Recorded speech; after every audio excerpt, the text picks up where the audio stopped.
It's time for Windows Weekly 137 with Paul Thurrott. It's our special year-end or year-beginning episode, depending on when you're listening to it.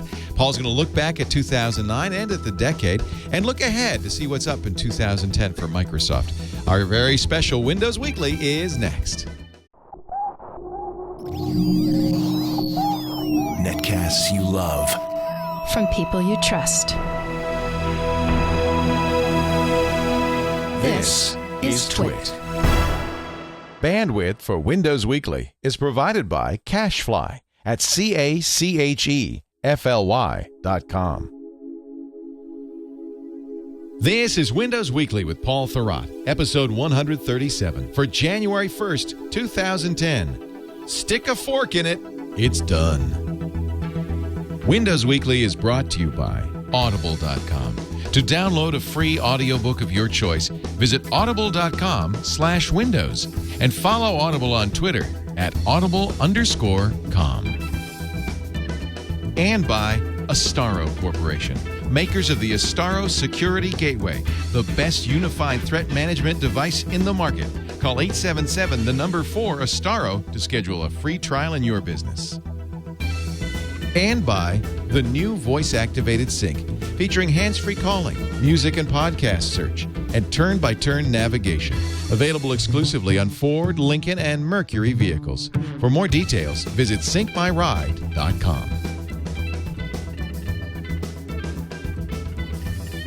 It's time for Windows Weekly, the show that covers all things Microsoft, including Windows, of course, the Zoom, the Microsoft keyboard. As one might expect from the name of the podcast. It's Windows and more. And there he is, ladies and gentlemen, our Windows maven, the editor-in-chief of the Supersite for Windows, winsupersite.com, author of Windows 7 Secrets and Windows Vista Secrets. Was there a Windows XP Secrets? Not by me. No. That's actually what kicked this off. They asked me if I would do it. And you said no? I said no because I wanted to do it right, and they wanted it done very quickly. And then you said if Windows XP is going to shed its secrets, it's going to take some time. Yeah. And they came back later and said, you were right. This book's terrible. Do you want to do the second edition? And I said, no, I still don't want to do this. But I do want to do the next one. You fought them. Off we went. You fought them. And then you were at the races, and now you're going to be doing that for the rest of your I was going to say, now I'm stuck in a quagmire of sorts. Stuck. Yeah. Hey, my version of Vietnam. Think on the bright side. Every few months, I get an envelope from Pearson. Yep. Oh, yeah, I do too. In that envelope, it just has a piece of paper. It has a piece of paper that says you didn't make nothing. Actually, no. Do you have yours? I was going to say I could show you one. Yeah, it's a big blue. I just opened one today. Yeah, I open each one just because hope springs eternal. Mine is for let's see if I can think of the name of the title. Visual Interdev Unleashed. Oh, I bet that's that's like one of those books that's a perennial seller. I'm sorry, I couldn't even say it. I have no idea how much it sells every year. Visual Interdev lives. It does actually. I use the successor to Windows. I'm sorry, to Visual Interdev. Wait a minute! Don't tell me what the successor is. Let me think. What could that be? Outlook? No. Word? No. PowerPoint? No. The successor to Visual Interdev. Oh, I know. Access? Wow. No, Visual Studio. Oh. And it's, if you want to look at it from a sort of a standalone app standpoint, they call it, what do they call it? Visual Web Developer. Yeah. But the reason to use that tool back then for me was that it had an excellent code editor, and that editor is now it's the Visual Studio editor. So you can run Visual Studio 2010 in a web developer mode, which is very much the latest version of Visual Interdev. There you go. Yeah, it lives. It does live. Your book is completely irrelevant, but it lives. You have no idea. Although oddly enough, in this book, I'd have to go look at it, but I'm sure what's in there is some of the ASP stuff, the original ASP stuff, the server-side code for accessing database and all that stuff, and that, in many ways, lives on, sadly, in at least one of my sites. I can't seem to get rid of it, but I keep trying, so maybe someday. Well, I wrote 13 books for Q in the Leoville Press series.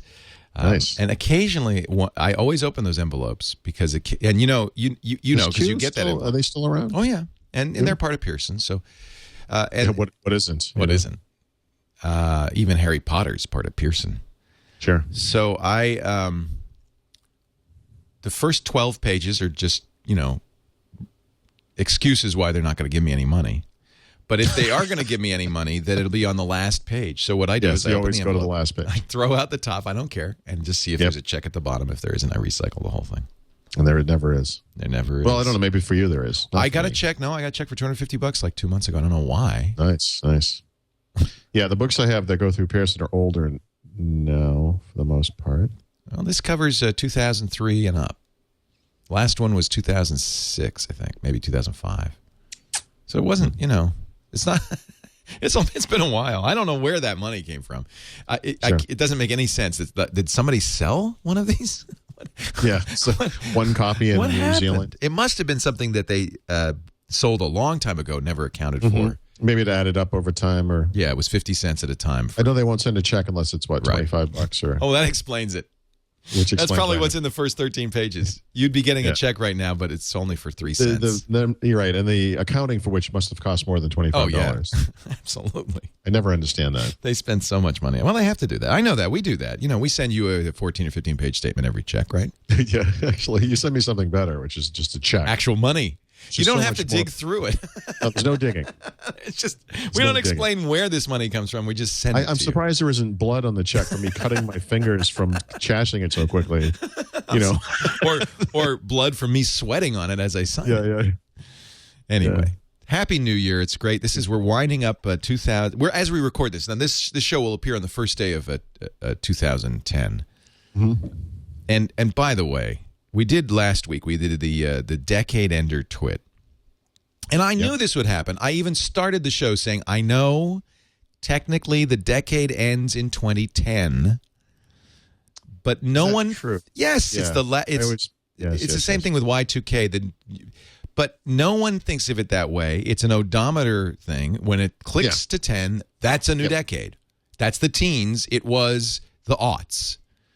And even though I said that, and even though I said I just prefer to do it this way because I know I'll get a lot of mail if I do it if I didn't do my decade ender till December 31st, 2010, I'd get even more. Guarantee the mail. You were going to get it anyway, but now you've guaranteed it. I've been in Twitter. They're raking me over the coals. I'll give you an example. A couple weeks ago on the podcast, you remember this, I talked about AMD and Intel, and I said, I know people aren't going to like this, and they're going to write me email. I just don't like AMD stuff. Oh. Right? And I said, please don't write me. It's like you're chumming the water there. Yeah, I know. I know I'm going to get email when I write that PC gaming is doomed. I know I am. But what are you going to do? Ooh, that one's a good one. You can tell people explicitly, please don't write me. I get it. I know. Ryan Shrout of a PC Perspective, who does our Twitch podcast, really wants to do a joint show with you, a debate about PC gaming, a dead or alive. Okay. Well, okay. I'd be happy to do it. I mean, but I think you know me well enough to know I feel pretty ambivalent about it. I mean, I as strongly as he probably feels that I'm wrong, I don't really care. There's no proof of it. All the if you're going to talk about facts, all the facts are it's dead. Yeah, right. If you're going to talk about emotions, but for the people who still do it, it's never going to be dead for them. It's never going to be dead, really. No, it's just not what it was. I mean, I would say there are people for whom Elvis is not dead. 10 years ago or more, 20 years ago, 15 years ago, whatever. There's no doubt that the PC was not just the premium gaming platform, but what I would call the sort of the mainstream gaming platform. The PlayStation 2 or before the original Xbox or whatever those standalone video game machines were, didn't really cut it. And we didn't have the web stuff that we have now. We didn't have excellent handheld games, other avenues for entertainment that take our minds off of, standard video games. We barely had TV. Yeah, that's right. We were still using 8-track tapes. Yeah. It was a different age, things were steam powered. But things change. That's all. And I think there'll always be people who we've already talked about this, so it doesn't matter. The point is, you're going to get the mail. You say something like that. Okay. You're going to get the mail. You say it's the end of the decade. If this guy, you're going to get the mail. Was it Ryan or Who'd you say? Ryan Shroud wants to do this. Ryan, yeah. Who is this guy? Who is this clown? No. I would be. I would. No, I'm sure I've seen the end of. He does the hardware podcast. Yeah, he does Twitch. Yeah. So I'd be happy to talk about it with him. He's a great guy. I don't know what. I don't know. I think it's more just an interesting conversation. Right. I don't think he really wants to debate you. Certainly, that's probably not fair. I now have a lot of fuel because I've gotten all the hate so much email about this topic. They're actually piling the wood. They're piling the gasoline cans and wood beneath you, so you'll have plenty of fuel. Yes. As long as no one lights a match. I don't have much time left. Yeah. Do it quickly. If we could just roll it along. Let's move it along. We've got a couple of big announcements. Well, people are very interested in you, Paul, and everything you do. That's what I'm told. Yes. And that's apparently what I tell other people. Announcement numero uno. So, I was on Twitter a few weeks back with Jerry Pournelle. And Jerry's a guy that I see from time to time at trade shows and all that. And I always inquire about him. I see Jerry's son these days, Alex, a lot more than I see Jerry. But, he went through some health issues and stuff. And so he's a guy, I think about the guy a lot. And I grew up reading his stuff in Byte magazine, but also his science fiction books. And I have, like I said, a collection of Byte magazines in many boxes down in my cellar. And I have old Jerry Pournelle computer books. And doing all this stuff with Jerry Pournelle recently, I began revisiting all this stuff. And this thing that has always been an issue for me in my professional life, in that I get all this email from people, and a lot of it are questions. How do I fix this problem? I can't get this to work. This is what's wrong. This kind of thing, and I answer a lot of this email. Sometimes people send me information that I don't have, right? And some of that stuff turns into tips or software picks or whatever that we do now on the podcast. But I've never really had an effective way when I've answered a question for somebody to broadcast that to a lot of people. And I guess there are different ways to doing this, but people who follow my website may remember that for a time, I was recommending that people contact me on Twitter first rather than via email. The thought being that if somebody asks me a question on Twitter, I can answer it in a group setting. And then if there are other people out there who can comment on it or add more information or correct me if I'm wrong or whatever, there's an opportunity to help more than one person. And that's kind of always been the goal. The problem is I can't really live on Twitter, and Twitter is an up or down thing for me. There's sometimes that I'm on Twitter fairly frequently, and then there are other times when I'm not because I'm busy or whatever. And Twitter just isn't working out as a good means for me to do this kind of thing that I want to do. So the way Jerry Pournelle handled this, and I'm talking like 30 years ago, by the way, is that he would publish at first in Byte magazine letters he got from readers. And by the way, letters literally in the mail, like paper letters. Yeah, that's right? How old this is. Yeah. Yeah, that's how they came in. And I was reading these in his books, which are compilations of his early 1980s Byte magazine articles. And then I went to his website, and the guy still does it, right? Of course, now these emails are coming in via email. Oh, I'm sorry, these messages, mails are coming in via email. And of course, Jerry being Jerry, he talks a lot about scientific topics and non-computer industry topics and all that stuff. And I don't want to get off into that because I know nobody cares about my political views or whatever. But it occurred to me I should do something like this. And so here, 15 years after the fact, I've created a mailbag section on my website. And I just want people to be aware of it, because now every Sunday, what I'll be doing is compiling the mail that I think makes sense for a lot of people and putting it up on the website. And that way people can benefit from some of the interaction that I have with individuals that otherwise would have just been sort of lost, to the... I think it's a great idea. We should do it. I should do it. Everybody should do it. Yeah. It's so obvious and dumb that I haven't been doing this. And I didn't want to make it part of the blog, because the blog, as it is now, is on a different technology than the site. And it's eventually going to be all consolidated into something prettier. But I don't like the blog as it is now. I have no way to fix it. It's part of Pent, and I just can't touch it. So rather than put it in that stink hole that what the blog is, I just make it part of the site. You're not happy with the blog, I take it. I hate it. Well, I don't like things I can't control. So the blog looks ugly. Is my blog. It's awful. Well, it's just a cesspool. So I put it now on. I want to go see it. I didn't really notice how bad it was. Is it the same CMS that the whole shebang is? No, the site is not on any kind of CMS. It's just ASP, but the blog is on community server. Oh. And supposedly all of this will be moving to .NET Nuke, but that was going to happen in May, June, Why can't you July. control your own blog? Because I just don't have access to that stuff. It's just the way it is. So, I asked him when I started. I'm starting to feel a little sorry for you. I mean, that's kind of It just looks like a regular blog. Right. It's terrible. That's my point. So, anyway, I am not going to put it there. So you're not going to put it here. Right. Will you have a new button on the Supersite that says? Yeah, if you click on the logo at the top. Yeah. Go right to the front page. On Sunday, when I post the second mailbag, there'll be a mail option at the top. So you see that it's very top links. Right here. What I use, Paul. Podcast, I don't know where somewhere I put in it, there. But it's in there. Good. I think that's a great idea. I think you should even run it higher. Make it the front page. Make it Well, if you there's a link on the left somewhere on one of those color graphics. I'll always have a graphic for it. Oh, there it is. I see. Supersite mailbag with the Gmail logo, which is is probably intellectual property theft. What the hell? Which I'm actually quite fond of doing. So yeah, it's okay. So this is for instance is PC Gaming Doom. You've done quite a good job. Yeah. Here. So obviously that was the big topic du jour. Right. The first week. I would expect most weeks are actually going to be smaller. A bunch of smaller things. This first week was that was a lot of the mail. So that's the way it worked out. But it will. I think I will evolve it over time. We'll see how it goes. But I will. I already have a bunch of stuff for the second one, and I suspect, based on how my email has gone for my entire life, that I'll have no problem filling this thing up. Yeah. So, well, and you could do tweets. You could do. There's an endless supply of feedback from listeners. Yeah, right. I mean, this comes in from all kinds of places. In fact, if you wanted to do this on a monthly basis, we could do a call-in version of this show. Yeah, we should do that. I think it'd be really fun. I don't know why we don't do that. Let's plan on doing every fourth episode. Steve does it every other episode. Yeah. But I think how does he do it? Do people actually call in? No, he does not, because he likes to research answers. So he has a website. He has, GRC. I like to be wrong right off the cuff. Me too. I couldn't care less. Yeah. I just make it up as I'm going. Yeah. I will say this. I've done a lot of public speaking, and I've never done it well, I don't think.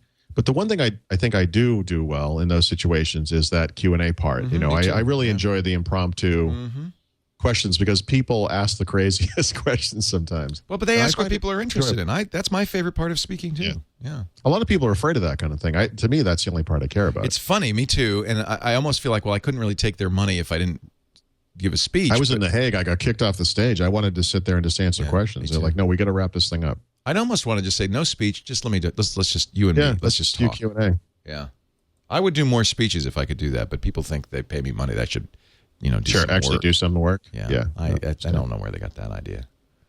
They obviously haven't watched my shows. Just like pour a bottle of wine, sit down, and be like, fire away. Let's talk. What do you get? What do you got? But it's less hierarchical, and that's what I kind of prefer. I mean, you and I both know it's not the Sermon from the Mount. We're not, handing down the tablets. No. This is a conversation. That's an ongoing conversation. Right. That's exactly right. Announcement number 2.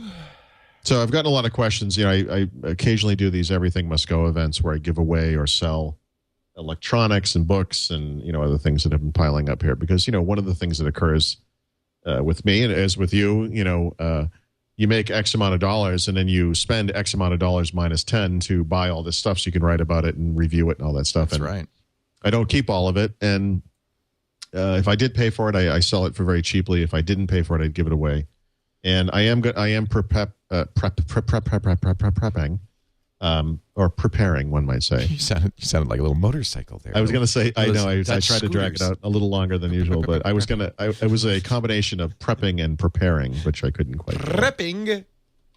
Some stuff. So I'll have some copies of the books. My book to give away. Are you saying that it's time for another Everything Must Go? Yes. I need to get an echo.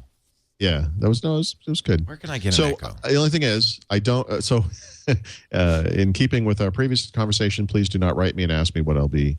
Everything must selling go. Or giving away. And don't ask for everything stuff. Must go. That's so I can't also say when it's going to be exactly because some of my travel stuff is up in the air. But I want to say sometime between January and February. Yes. When I have at least a few weeks home because I really need time to handle all of the email and correspondence and all that stuff that occurs when I do this. It's a big deal. So as I know, I will let you know, and I'll do that on the podcast, and we'll do it again. Yay! That's one of my favorite things. I love that. Yeah. This is when I got my copy of Lotus Symphony. That's right. That's right. How is that doing, by the way? Wonderful. We're actually running the whole business on it. You know, I almost recommended an Audible book this week that was, I wish I could remember the name of it. It was about getting rid of stuff. And because this is sort of that doing more with less type of philosophy that I am trying to adhere to. It's an ongoing battle. And, you know, I'm trying to divulge myself of all this junk, especially stuff that I don't use. And I don't mean junk like it's junk, but it's, you know, if it's in your house and you're not using it, what's the point? I mean, it's just sitting there. Someone else could derive value from this. They might as well have it. But the book was so stilted, you know, in the reading of it. It was just awful. I mean, I wanted so badly to be able to recommend a book of this kind, but it was just so terrible I couldn't do it. Well, then I'm glad you didn't. I wanted to. I'm just glad you didn't. I think then I realized I'm not here to punish people. No, I think that's a good, pretty good philosophy. I can go with that. Yeah. This is not supposed to be painful. It's just how I live. You know? So you're going to do this is a fun show because you're going to do a look back at 2009 and some of the big stories. And then you're brave, some things to look forward to in 2010. Sure. So, you know, this is traditionally a slow news week, which is why you see all of those look back, look forward pieces by everybody. Yes. There's nothing to talk about. I have to write news every morning, and I have to tell you, this week between Christmas and New Year's, nobody's even at work. It's like getting blood from a stone. The news is, I ate 40 Christmas cookies, and I'm going to throw up now. It's not good news. Let's put it that way. It's nothing. There's a lot of, entrepreneurs who are sitting on in their living room surrounded by women's shoes, counting backwards from 100 in Latin because they have nothing to do. Wow, that was quite a description of what. I don't know where that came from.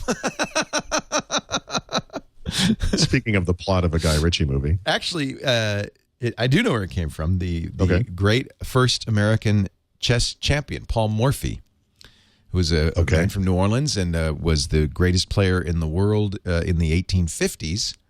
Eventually, as many world champions do, eventually went mad and was last seen sitting in his New Orleans apartment surrounded in a circle, sitting naked on the floor surrounded in a circle by women's shoes. So, in fact, that image is exactly what popped in my mind. You know, I had a dream. I hesitate to say about you because I know how that sounds, but you were in the dream. And it was a kind of a Vegas thing. Was I playing chess? Was I wearing women's shoes? No. We are going to Vegas, baby. We're going to Vegas, and you're going to be there, and I'm going to be there, and you were there. Yeah. That's January 6th through 10th. We're going to be broadcasting live. We'll do Windows Weekly Live if you want to stop by. We're in the South Hall, and I think we're in a public area. Like the parking lot, actually. Wait a minute. No. The South Hall is where all the home theater stuff is, I think. Yeah. Let me ask. Hold on a second. I'm gonna do something you don't hear a lot in a podcast. I'm gonna get up and walk into the other room. Hey, where is our booth at CES? It's South Hall. Kiki's telling me S1. S1. We are so good. We are in S1. By the entrance. So you don't have to have a ticket to get into CES to see us. Do you? You do. Okay, never mind. Thank you. So there you have it. Kiki and Dane have told me that we are in the South Hall, booth S1. You couldn't get a better booth than S1. Wow. Or a worse booth. Is that by the bathroom or something? It might be. It might be they start counting from the rear. I don't know. That's actually how we're going to get listeners. We'll just be sitting there as people queue to go into the bathroom. Lemon 62 or 2601, who's apparently new to our chat room, says Leo sounds like he's sort of drunk but not drunk. Strange. And then Hot Blue Alien, who apparently has been here before, says, Leo always sounds like that. I don't know what to say to that. I actually am drunk because it's New Year's Eve. I actually considered having a glass of something, but then it occurred to me it's 2:00 in the afternoon here. Yeah. Which means it's 11 in the afternoon here. I need to pace myself today. Good. So yeah, we're gonna be at the South Hall booth S1. I do believe that's at the entrance, but I had hoped that you could just like come and see us, but I guess you have to have a CES ticket. You do have a ticket, right? Me? Yeah. Yeah. Oh, good. So you'll be able to see us. Paul, Yeah, I've done this before. Paul, you're not just going to show up. Wait, you need a ticket? I'm here. What is this event? What do you want? Hey, what's in there? Can I go in there and look? I just want to see. There's a lot of people here. I thought I'd swing by. What's going on? You guys having a party?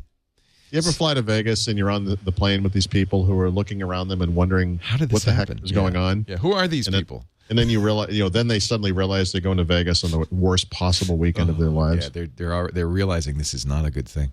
The other fun part is when you're leaving Vegas on a Sunday. Yep. It's like a shift change. So all of the geeks are leaving, in their suits and their little thing, and then all the people in short shorts and Hawaiian shirts, and they're already drunk, are on the plane, getting. Yep. So, and it's like as you get to the airport, they're getting off the plane as you're getting on, and it's like a shift change. They're looking forward to their life ahead, and everyone there is like death incarnate. We're slow. It's like exactly, slogging out. Yeah. Oh. So if you go to cesweb.org, you can get a wonderful map. Mm-hmm. It shows you just how massive. So if you were just a person, if you just wanted to go to CES, not allowed. Can't do it. How much does that cost? You must be able to buy a. No, you have to be in the trade. Really? Yeah. Huh. Yeah. So if you look at the Vegas Convention Center, as if this would be as if you are approaching it from the front door, from the parking lot. There's the Hilton Hotel on your left, the Renaissance on your right, and in the middle is LVCC, the Las Vegas Convention Center. The far left hall is the North Hall. That's where the games, the cars, the tech zone will be. Central Hall is home entertainment. It's iPod, home theater. I try to skip out on the North Hall as much as possible. Yeah. Yeah, North Hall is the car stereos. Yeah. South Hall, cameras, home automation, Wi-Fi, that kind of three. That's S3. And then upstairs, this S3 is downstairs, S4 is upstairs. And then home theater and audio, S1, that's the downstairs South Hall, is all the way to the right. Yep. So that's where we are. We're Silver Lot 4. It's hard to tell on this map, but there it is. It's about a mile and a half. This is a big distance. From the North Hall. It is a big place. Yeah, you don't want to walk. And we're staying at the Renaissance. Oh, I guess I probably shouldn't tell everybody. But if you want to call me, I'll be in room 5311 at the Renaissance, Las Vegas. You just hurt someone's weekend. Oh, dear. We'll be all of us, including all the beautiful women, we'll be staying at the Renaissance, Las Vegas. So come on by and say hi. But that's nice because if you look at the map, we just fall out the door and we're right there. That's S1. Yeah. Oh, is that right next door to that? Yeah. Oh, yeah. Oh, yeah. Very nice. So I guess we're not in the lobby. I thought we might be in the S1 lobby. We're not in the lobby. We're actually inside S1, but I don't know what our booth number is. So we're in there. And come by. S1 is the section. Paul and I will be doing the show. What did you say, 1 p.m.? I think it's at 10:30 a.m. Oh, in the morning. Oh, good. Friday, okay, I think. Yeah, I think that's probably right, yeah. So we'll be doing Windows Weekly from CES. We shall have some great CES stuff to talk about. Oh, somebody's coming in. S1 is okay. S1, the booth is S1, and we're in S1. Oh, wow. And actually, we're on at 10 a.m. We're on at 10 a.m. So just rewind this podcast if you're at all confused, and it'll help. Not one whit. We're going to get to your stories, the big stories of 2009. Paul Thurrott in just a moment. But before we do that, I want to mention our great friends at Astaro Corporation. They make the Astaro Security Gateway, which is, if you're in business, it's very important you protect your end users from spam, viruses.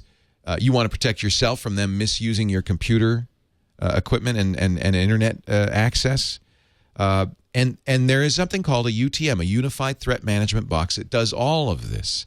Now, I have to admit, there are other companies that make them, but I can tell you the best, the one I use, the one we've recommended for years, the one all the experts say is the most robust, the most secure. It's Astaro, A-S-T-A-R-O, the Astaro Security Gateway. They have a variety of sizes depending on how big your enterprise is. And in fact, as you grow, so does Astaro. You can actually use 10 of these, as many as 10 security gateways in a cluster to actually increase your availability as time goes by. Let me tell you some of the things it does. You've got SSL VPN. So you already have IPsec, of course, L2TP over IPsec. You've got PPTP tunneling, but you also have SSL, which makes it very easy to VPN in the Bossel like that. You've got the best of breed of open source and commercial software covering anti-spam, anti-phishing, dual virus protection for email, another antivirus for the web, transparent encryption of all your email or digital signing using SMIME or OpenPGP, so your users don't have to even know they're using it, but you do. Of course, the state-of-the-art firewall, intrusion protection. I can go on and on, but the best thing to do is to try this out in your place of business. Free. Get a demo unit. Schedule a free trial of an Astaro security gateway in your appliance in your business by calling 877 the number 4 Astaro. That's toll free in the U.S. 1-877 the number 4 ASTARO. 1-877 the number 4 Astaro. Outside the U.S., just surf to the website astaro.com, and non-commercial users can try it free too. You can download it. They have a VMware appliance, or download the software, put it on your own computer.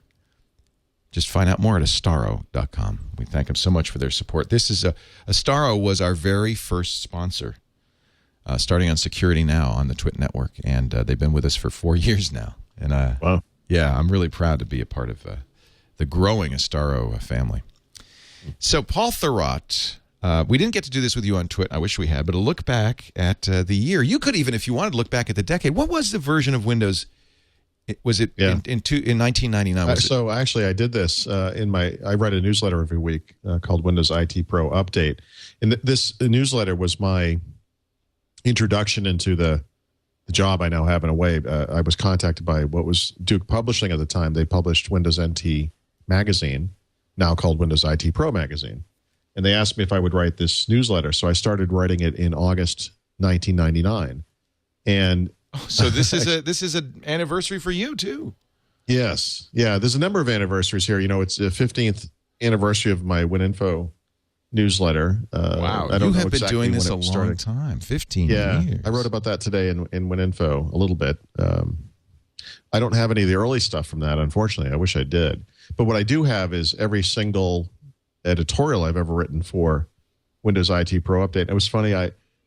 Looking back, one of the the great stories I recalled from the early days was my very first editor, and one of the stories was we had an internet outage, and I was going away on a trip. My wife and I were in the car, and I actually dictated an editorial to my editor over the phone.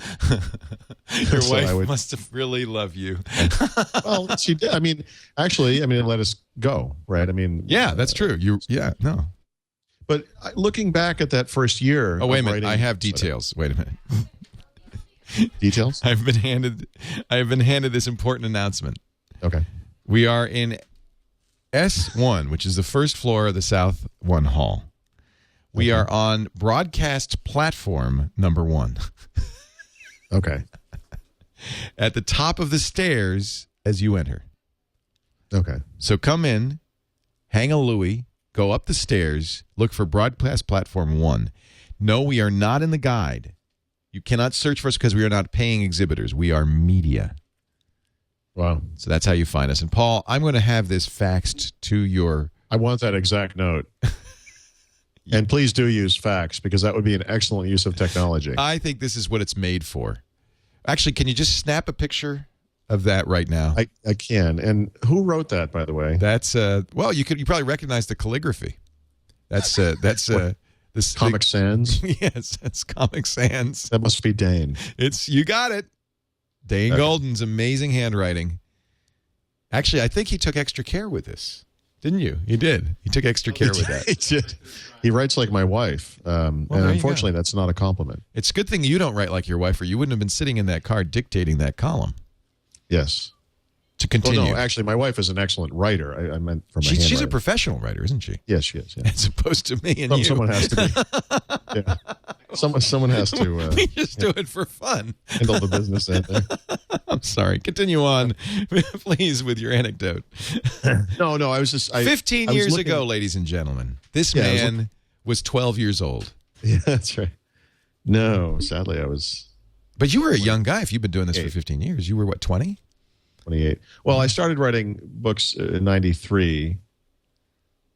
So how many years is that? 16, You've been doing this for a long dang time. Almost as long as I've been doing the radio tech guy thing. Dvorak and I started doing that in 91. Yeah, I mean, when I started out, I was the then the Wunderkind. equivalent of, today's blogger goobers or whatever. You were a Wunderkind. So 93, it was Windows probably 3.1, maybe Windows 3.1.1. Well, so yeah, I wrote some books that were Excel and Visual Basic for Windows 3X, whatever. Right. Not a fan of Windows 3X at all. But it was what we had. That's what we had. Yeah, I used Windows for work groups, 3.1.1, I recall, and I don't remember. So what in 99? What were you writing about in 99? What was the? Yeah, so it's actually funny how the parallels here. In 1999, there was Windows 2000 was coming out, and Windows 2000 was a product that was delayed and delayed and delayed. And the argument I made at the time, and it was really interesting to read this so many years later, where I said, this is an example of what happens when you take too long to bring a product to market. There is no way that the majority of the goals for this product, which was originally Windows NT 5.0, makes sense over 3 years later. And I said, if Microsoft learned anything from this experience, I hope it's that small incremental upgrades delivered in a more timely fashion, right? Or what happens. And the thing that's funny, of course, is that history repeated itself with Windows Vista, and that the successor to Vista, Windows 7, works much like the successor to Windows 2000, Windows XP, which is that they basically took the foundation from the previous version, fine-tuned it, and made it better overall. And it's interesting because that happened again. One of the great stories from that year. I was out in Israel for a completely unrelated work trip, and this guy from the company I was at came in. He was the CEO of the company, actually. And he said, "Listen, we're interviewing a programmer. You need to come in and listen to what he has to say," because he had been interviewing at a company called Mainsoft. The guy was Russian, and he spoke Russian. So through an interpreter, this guy told me that Mainsoft at the time, this is 1999, was working on a Linux port of Office for Microsoft. That they had been contracted to do this by Microsoft. And it was one of those just to see how it would work, if it would work, and not sure if we're going to bring it to market kind of things. And Microsoft, I wrote about it. Microsoft denied they were doing it. And, of course, it never happened. But it was this guy had no reason to. He never worked on the product. This is something they told him, and he just thought it was kind of interesting. So he kind of mentioned it to the guy. I mean, he had no idea that I, as a reporter, happened to be there. I mean, It was not done for my benefit. It was completely off the cuff. So very interesting and a very weird coincidence. And then, of course, there was the Microsoft antitrust trial, and that was 98 that began. Well, it lasted, it just ended, I think, yesterday. And, controversial at the time. I mean, I called for Microsoft to be broken up, preferably into 3 different companies, with the hope being that it would increase competition. And it's really interesting to think about, what might have happened if that had happened. Of course, it never did happen. I think Dvorak stole that idea from you. Well, no, it's not a unique idea. I mean, lots of people probably had the same idea. But I think for, of course, I'm sort of a Microsoft guy, or seen as the Microsoft guy. I write for a Microsoft-oriented publication. This was, and I have a lot of good friends with Microsoft. I mean, this was, this caused some frictions from virtually every quarter you could imagine. My stance on this, I felt very strong about it, and I still do. I still think it would have been better overall. And if you look at Microsoft and the stagnation that has occurred in the wake of this antitrust trial, you sort of think they won. That they somehow they got away with it. That this company somehow, got away with it. Right? They won. They settled. Right? But it really, the past decade, Pyrrhic victory. They lost by winning. Yeah. So we began the decade with Windows 98. ME came out in September 2000. XP 2001. So Windows 2000 came out before that. They basically finalized it. I want to say in December. But that was when there was still a bifurcated Windows. You had your Windows for Business, which was the NT side, and then you had Windows for Consumers. That was right. So the thing was, back then when you had the DOS-based versions of Windows and the NT-based versions of Windows, which were called NT. NT was better. It was just better. Oh, yeah. And they screwed up NT in many ways. They screwed it up technologically when they integrated Internet Explorer, which was incredibly immature technology, into what was an incredibly solid product. And then they screwed it up kind of from a marketing standpoint when they decided, you know what? the Windows brand is more important than NT. We're going to kill NT, and NT will just become Windows. And NT to me was something special, and I really feel that the combination of these things, they kind of killed it, And I feel bad. I still feel bad about that. It's just too bad. But so today we have, Microsoft just concluded their EU antitrust stuff, and now I think the age of antitrust in the tech industry is going to continue. I think Google is going to face antitrust action very soon from multiple quarters. I think Apple probably will as well. And it's funny, how things kind of repeat themselves. And of course, the Windows 2000 thing repeated itself with, Windows Vista. Ah, yes. What a decade that was. Yeah. I didn't look back over the funny thing is, just in case anyone is curious, in some ways, retrospectives are kind of cheap, right? Oh, well, it's like I said, it's what we do when there's nothing else to do. Yeah. I mean, they're cheap, and I don't like to do a lot of that stuff. Cheap. I'll be honest. You may feel it's cheap because it's a relatively easy thing to do, but I think as a reader, I love them. It's fun for me to think, for instance, we talked on the radio show when digital cameras in 1999, top of the line was the Nikon Coolpix 3 megapixel was the one that twisted. Remember that weird one?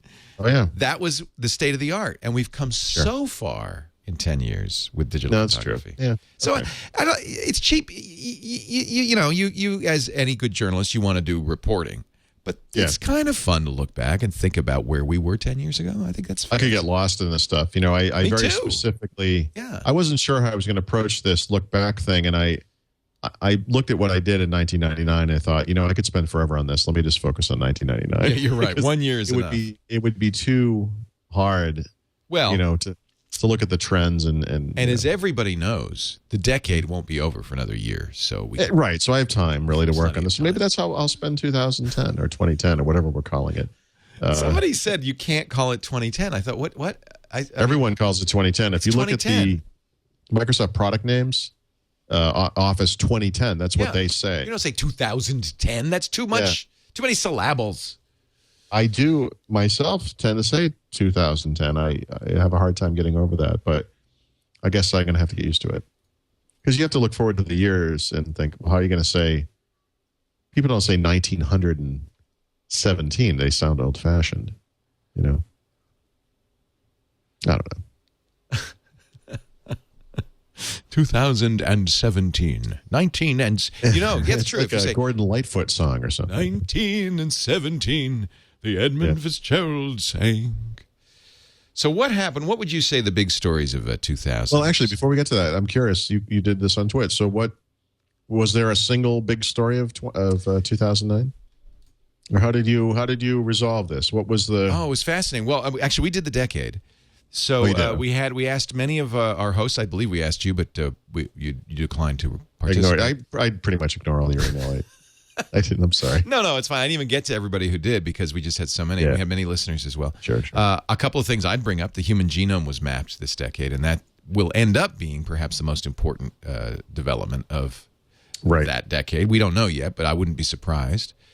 The rise of the blog, of social media. The blog began, the decade began with the blogs, right? And almost really, I would say, Gina Trapani said the rise of the blog. I might almost say the rise and fall of the blog, really. You're a blogger. Would you agree? Yeah, I'm not sure, I'm not sure what to say about that. I've basically been blogging for a long, long time before we even called these things blogs. In fact, my newsletter started out as what we would now call a blog. Right. Yeah, and to tell you how old-fashioned this sort of sounds, I mean, imagine this. My boss at the time said, you can't quote from other places and then write about it. You have to write your own stories. And that's why when Info turned into me writing news stories, at the time it was what is now an accepted practice of basically just linking to some other source and then having a conversation around something that someone else wrote. There were, rights issues to that, we thought, foolishly, being old-timers. Right. Today, that's accepted practice. I think there's a laziness to blogging that I don't like, and there are entire websites based around the notion of, look, someone else wrote something. Here's a link. Read about it on our site instead of on theirs. And to me, it's lazy. I write very long articles in many cases. So I do blogging, but it's obviously secondary to the other stuff I do. And I don't know. Blogging and the replacement of newspapers with blogs and things like that, I think it's a laziness and it's something that's going to bite us, I think, in the future. I think it's bad overall. Yeah. Well, I guess let me think. What else do we talk about? I was trying to look and see. It was great. We had so many great. Well, these are big topics. We were doing big. We didn't do. The Microsoft lawsuit was started in '98 and really went through much of the decade. Well, right, and I think guided where we are today in many ways because it led to Google and Apple's rise in many ways, and Microsoft being hamstrung and unable to compete in certain markets, or unwilling because they were afraid of being bitten again. It really did rein in what was a monster in many ways and changed the landscape. Although we have another monster in the making, in Google, no doubt about it. And if something doesn't happen there from a regulatory standpoint on multiple continents, I would be really surprised. I mean, this is something I think we need to nip in the bud sooner rather than later. This is a company that has unlimited resources for all and it makes no money on anything except for advertising. They're able to fund incredible products that no sane company with an actual, a bottom line would ever be able to do. It's something I think we need to look at. Yep. And I think that, getting it back to 2009, I would say that probably is the biggest story of the year in many ways, is the rise of this company and how they so effortlessly are able to compete with Microsoft in every single market that Microsoft competes in virtually. I mean, it seems like if Google just decides they're going to do it, they can do anything. They can do anything they want. This is, I mean, and we, it's hard, but you might even say that Google is the story of the decade. It certainly was. It's 11 years old. They might prove to be. Yeah. The next decade is going to be amazing, to see what happens with that. I agree. And to look back over that 20-year period and see how it happened. When looking at Google in 1999, 2000, whatever, nothing. No one would think anything of this company. I remember, very well. It's interesting because it's easy for me to do the decade because we started Tech TV in 98. So I can really chart at least the first 6 years of the decade very much by what we were covering. And it was the Microsoft thing. It was Google. I remember very well when Google became the transcendent search engine. It was 99. Yep. And in fact, I remember Dvorak saying, I asked people on Silicon Spin what search engine they use, and I can tell if they're savvy or not, depending on whether they say Google or not. And even by 99, you could do that. If they said Google in 99, then you knew they're savvy. If they said Alta Vista, then you knew they were morons. You know what? The thing that is interesting about Google, I think the most interesting in some ways, is they became powerful in ways that people didn't understand were happening because of this AdWords stuff and the ads and all that. If Google was just a search engine, they would be popular. But Twitter's popular, Facebook is popular. This is a company that would be sort of worth money on paper, but would have no actual income. Right? They would not be powerful. No. Twitter cannot affect Microsoft. Facebook cannot really affect Microsoft. Google can kick Microsoft around like they're a little girl. I mean, it's really interesting that there's a company like that. For them to come up that quickly and become that powerful and that rich is astonishing. Apple is another success story for the decade, but think about it. This is a company that was huge to begin with, almost went out of business, and has been kind of scrapping back. And they do great in certain markets. And they have lots and lots of money, but they've been around forever. They've been around. Google just came out of nowhere. And the amount of money that Google has dwarfs what Apple has and what Microsoft has. It's crazy. Yeah. There's no doubt that that's the big deal. Well, I would throw in, I know you don't want to say this, but I would throw in the fall and rise of Apple as well. Apple at the beginning of the decade. Oh, no, absolutely. Right. And actually, I didn't put that in there. But I think of this more from a perspective of my own list is based around sort of a Microsoft-centric view by definition, right?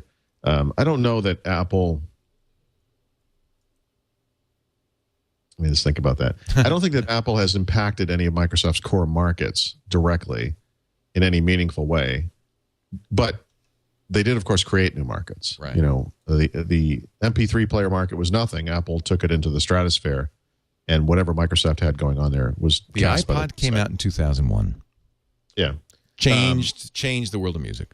Absolutely. Even though there were MP3 players before then that did nothing. They did nothing. Yeah. Same thing with the smartphones, right? There were smartphones before that. Microsoft was one of the players. No big deal. The iPhone is the biggest thing in the world. There's no doubt about it. It's huge.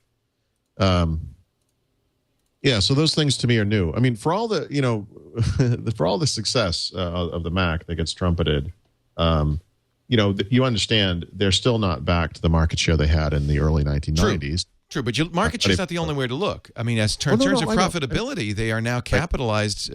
Yes, no, but again, in terms of impacting Microsoft, right? Their total core PC business, sales was still talking under 4%. No, only in mind share, not in market share. Only in market share. But I'm saying in mind share, they may have impacted. Oh, more, of course. Yeah, of course. Yeah, absolutely. It's one of those discussions that you can go back and forth on interminably, and we won't. What was the big Microsoft product of the year? Well, Windows 7. Oh, yeah, that. Obviously. Yeah. That was that was a softball. Yeah. Okay. It was a little product they came out with. It was a little nice. thing they came out with. It's cute. I forgot about that. How quickly you forget. What's next? I don't want to over celebrate Windows 7 in some ways because I feel that this is the type of thing Microsoft should be able to do in their sleep. And I think one of the best effects that Apple has had on Microsoft is to cause them to make Windows 7, right? So hopefully that will continue, and Windows 8 will be just as good. I have a hard time imagining that, but we'll see what happens there. Windows 7 dwarfs everything else that Microsoft did this year, although I think it dwarfs almost everything they've done in the last 5 years. Yes. Although they're setting themselves up for some interesting cloud stuff, that doesn't really warrant much mention here because it doesn't sound that interesting. It hasn't happened yet. That's why. I mean, well, some of it has happened. So Windows Azure was finalized. Who cares? We don't need to talk about that too much. But Microsoft has their business productivity online suite, which is that, hosted versions of Exchange and all that. Right. That's actually kind of a big deal because that hits their core business market, and getting Microsoft's core group of customers to move to the cloud is going to be huge because otherwise they're going to Google. Right. So they're going to the. So you accept they're going to the cloud. It's just with whom is the. Oh, they've already done it. I mean, yeah. And by the way, to their credit, and we're going back almost a year and a half now. Guys from the Exchange team, and talking to me about this product early on before it was even available publicly, said to me that they expect very aggressively that hosted versions of Exchange, and now we're talking versions hosted by Microsoft, by the way, not partners, but Microsoft hosted versions of Exchange will outsell from sort of a client access license, from a number of seats, number of people actually using the product, on-premise versions of Exchange within 5 years. That's a huge change. Exchange is the de facto corporate standard for email. And what they're saying is it's going to be hosted in the cloud. It's not going to be something that companies install on site. This is a massive change in the way that Microsoft does business. So it's a big deal. I have such a blind spot, and I'm the first to admit it with enterprise that I just don't, don't even see this stuff. And now that you say it, of course, but I have a blind spot. Right. No, I know. So I just throw it out there. It's not even on my list. I didn't mention it. So, but it is a big deal. It's a good point. Really is. No, I think it's a huge deal, especially for anybody who's running their own. Right. And actually, that's one of the big stories is, cloud computing. Stop running your own stuff. I get email from people who... Yeah. I'm sorry? Stop running your own stuff. Don't run the server. I read a great quote today. I think it was in Technology Review magazine. It's a MIT publication, I think. They have an article about cloud computing security. And one of the standard complaints about cloud computing is like, what are you going to do, when some hacker breaks in and blah, blah, there is an elegant and sort of simplicity to the notion that a handful of people, or I guess companies, will be responsible for hosting important services, because now when there's a patch for something, it only has to be applied in a couple of places. But when Microsoft puts out a patch for Exchange Server, and something like 57% of the companies that are running Exchange don't install it because they maintain their own environment and they know best, and maybe we'll get to it, maybe we won't. That's not the best way to do it. Sorry. And that kind of puts the cloud computing security equation on its head, if you will, because it kind of flips it around, right? It's the opposite discussion that people want to have. Like things are out in the cloud, so they're vulnerable. Well, things are out in the cloud, they're more easily maintainable too. You know, and I Right. think there are both sides to this discussion. It's And important. who would you rather protect yourself, you and your crack IT team, or people who do this for a living? Seriously. And by the way, I can say for myself personally, I maintain the computers in my house. I'm an idiot. Right. I know It's for a not our fact that job. the guys who are running email at Penton are idiots. And by the way, should be fired. And I can't. jeez. Stupidest Are you trying to get out of email this policies job? I've ever seen in my life. Completely idiotic. Just throwing it out there. Okay. And I'm sure that's true for a lot of people. I'm sure people listening to this who have to put up with the Luddite, totalitarian views of these people who oversee. They have no idea what they're doing. Yes. They should not be responsible for security. Yes. Let's put it in the hands of people who are actually smart. Pros. Yeah. And it's all about cutting down, in many ways, the security surface, if you will, right? Part of that is reducing the number of points of entry, Yeah. right? What's safer? 5 major corporations hosting exchange for everybody, or 500,000 little exchange servers all over the world maintained by Bob and Dick and Jane? Think about it. Let alone I know it's not Ted that- and it's Carol not- and Alice. Okay. I mean, obviously there are arguments to be made on both sides. I'm just saying, for all the cloud computing silliness, the arguments. Does corporate America accept the idea that they're going to have their data be living in the cloud? Well, no, it's not that Are they simple. resistant to that? Of course, there's going to be resistance to it. There's a resistance to technology all across the board. Well, I that's was true. talking to a guy. This is just off. This is kind of strange, but a good friend of mine is a movie buff. Refuses to go digital because he likes the stuff. He bought a Star Trek DVD set that looked like the Enterprise. Wow. And I'm looking at this guy like, you got to be kidding. Are you insane? But he has this junk all over his house.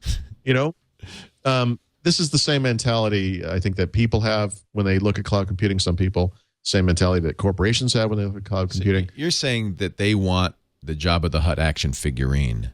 Yeah, they do.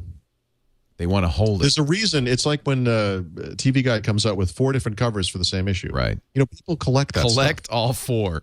Yeah, those people have problems. That's really a bad idea. No, but this is the micromanagement stuff. We talked about this. I mean, people who are techie tend to micromanage stuff. And Yeah, I'm like it's that. not always the best way to go. I'm like that. I want absolute control, even if it's not the best idea. Yep. And you're absolutely Yeah, it's hard to get over. And, the everything must go stuff I do, part of that is letting go. I don't need this stuff. I'm not using it. It shouldn't be. It's just all taking up space. right. Got to move along. Anyway. Any flops for Microsoft this year? Sure. I'm Windows surprised Mobile. Windows Mobile, okay, but not so much a flop as just not going anywhere fast. I would call it a flop. It's losing market share. Nobody likes it. It is the butt of jokes. And they're already talking about, they talked about the next version before they released the one they just shipped. Right. This is not a sign of health. Yeah. That doesn't mean the next version's not going to be excellent. Who knows? But it does mean that the current version is not excellent and does not compete effectively with the market leader. It's not a good, it's just not a good product. Now this surprises me. You put the Zune HD in the flop category. Yeah. I thought it was, well, I guess in terms of sales. Listen. No, there's no justification. No, in terms of anything. How do you want to measure it? Well, It's as an a excellent product, music player. yeah, it's a good product. Right? Yep. Great But screen. it ties you into the Zune ecosystem. And why would you want to be tied into that? Right? It's not so much that it's a flop. It's just that the competition is so successful. But that makes it a flop. Yep. It's not that you lost It's the not that boxing it match. sucks. It's that the other thing is so good. Just Well, that means Muhammad this- Ali beat the crap out of you. Oh, don't get me wrong. The Zune HD is an impressive piece of hardware. But you know something? This is so typical of the day and age that we live in, that this thing generated all this buzz before it came out. It generated all this buzz maybe the day it was released, and then it just dropped off the earth. And the reason that it dropped off the earth is it just doesn't do the same stuff that its competitor does. And you know what? It's not enough. Every version of the Zune has offered 1 or 2 features that weren't available on the iPod at the time. And those never made a difference, ever. FM radio, the feature where you could squirt songs to one another, stuff like that. It's always had something. So, it's not like it's a complete piece of junk. But you know what? It has never competed effectively against the iPod, and that's the definition of a failure. This is the 3rd or 4th generation of this stuff. Nobody uses it. It doesn't matter how good it is. They couldn't It's a flop. even keep the Squircle alive. Right. They tried. And that's all I'm saying. It's not my, I have personal reasons for not using the Zune HD around captioning and all that. That has nothing to do with it. If you, one of the things I saw this week, if you look at the Amazon's list of top selling electronics, number 2 is last year's iPod Touch, which drives me crazy. But number 3 is this year's iPod Touch, and number whatever. How high is the Zune on this list? It's number 82 or something. I don't remember. Not even close. So, you know what? It's neat, but if you make an awesome product or service or whatever it is, and nobody uses it, it doesn't really matter. And the App Store stuff, obviously, is what is putting the iPod Touch over the top. When you look at Apple and Microsoft and you compare some of the stuff that they do, Apple's kind of always looking ahead. And it's not that they don't strike out sometimes, but they do enough. Apple's iPods that they shipped this past fall were not that impressive at all. I wouldn't put any of them up and say these are a big deal compared to their predecessors. But no, in fact, I wonder how if their days are not numbered, that it's going to be the Touch, the iPhone, and the tablet that's going to just kind of... Yeah, so traditional iPods, maybe those days are numbered, but you know what? It doesn't matter because the iPod Touch is an iPod, and that's Apple. It's not like Apple's losing market. Yeah, they're ready to move people to the next thing. If anything, increased market share, I bet. Right. So they are always looking ahead to the next thing, and the next thing is an MP3 player that does apps. The next thing after that, Leo, will be an MP3 player that also has a camera, right? Which probably should have come out in September. Well, they did it. They did that Nano. Yeah, but I mean, I'm saying the iPod Touch plus camera, plus all the apps. You basically have an iPhone minus the phone. We won't yet. We're going to look ahead to 2010, and maybe that discussion is a 2010 discussion. Yeah, but I will grant you, although it pains me to do so, that the Zune HD. Was a we flop. can have all the good wishes we want for it. But the reality is what it is. I want it to succeed. I do too. I love it. It's beautiful. The screen is beautiful. I love it. One of the things that drives me crazy about the iPhone/iPod Touch, by the way, is you can't customize the background of it, and you can't position icons as you would. No. So if you consider an iPhone and you put it next to an Android, one of the cool things about the Android is you can put a couple of icons on the bottom or wherever you want them, and then you can see through to this beautiful picture that you may want, maybe a picture of your kids or some vacation spot or whatever. The iPod Touch and the iPhone are very rigid, and they're not as customizable, and they're not as pretty as a result, whatever. The Zune has some notion of that as well, although actually, to be fair, in the Zune HD, they kind of killed that as well. It was nicer in the older version. For customizing it. So it's not that the Zune HD doesn't do stuff that the iPod Touch doesn't. It does. It's just not enough. It just hasn't made a difference. Yeah. This was the year that the EU finally stopped picking on Microsoft. We could have called this one, I think, if we had looked ahead and we said, when is Neelie Kroes going to leave? Because it's going to end for that. And that's exactly what happened. Neelie Kroes was the competition commissioner for the EU, for the European Commission, the regulatory arm of the European Union, and the person most directly opposed to Microsoft. I mean, she's their Thomas Penfield Jackson. She hates those people. Hates them. So really, you think it was her spearheading the thing all along? If you can, it's almost a Monty Python skit to imagine that a company like Opera could approach the EU and convince them to launch an investigation. Yeah, you're right. Have them actually sue Microsoft. Yeah. To then fine them millions of dollars. To then actually force Microsoft to change their product to meet the needs of this company that has all that it has proven is that it cannot compete. It alone, of all the companies in this market, cannot compete against Microsoft. Unbelievable. Yeah. So here we are. It's coming to a close. So finally. has she stepped down? She's as today's her last day, is my understanding. December 2000. Ding dong, the witch is dead. Witch, old witch, the wicked witch. Ding dong, the wicked witch is dead. I don't know her personally, but there's dancing in Redmond. I don't like her. Let's put it that way. We talked about cloud computing. I guess there's not much more to say about PC gaming, although would you count 2009 as the year it died? Or got mortally wounded? No, I think it's been on a downward spiral for a long time. and for all the reasons we already discussed, there's a lot of reasons. It's not actually going away. I mean, people who care to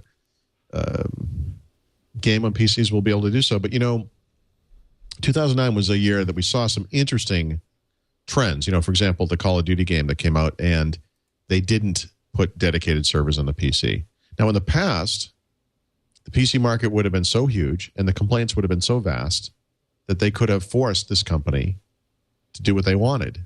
But now they're not really the big deal anymore. So now Infinity Ward can do what they want because they're keeping console gamers happy. Right. And that's what matters, right? To them. So now, and this is not true for all game types. I get that. I don't want to revive this conversation, but for many games, the console is where all of the development occurs, and the port occurs from the console to the PC. It's the second thing, right? It's not first anymore. So there you have it. Yeah, there's a lot of stuff there, but I think we've beaten it to death. And game of the year, I don't think we have to ask. It's obvious. Me personally, yeah. It's obvious. Yeah, well, but it also historical, right? Because this is the biggest entertainment launch in history. Not merely biggest game, but bigger than a movie, bigger than music. Bigger than any movie, any book, anything. Yeah. Yep. That probably was a watershed in a way too. When we knew that was coming. It's been coming for a long time. But this one was forecasted to be the case. Although Avatar, I wonder if Avatar's knocked that off the. Avatar had a very big week. Almost half a billion, but you're right. It wasn't half. It wasn't. I think it was $500 million for. 5 days. I mean, it's crazy how much money they made on this thing. Of course, it's a $60 title compared to a $50 movie. I don't know, what did it cost? $13.